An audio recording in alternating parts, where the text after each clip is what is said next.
ஒரு சொந்தம் ஒரு பந்தம் இரு ஜீவன் ஒன்றாகும்.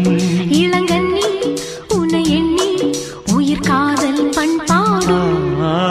மெதுவா மெதுவா ஒரு காதல் பாட்டு மலரும் மலரும் புது தாளம் போட்டு புதுசா புதுசா அதை காதில் கேட்டு புழுவாய் துடித்தாள் இந்த மின்னல் கேற்று.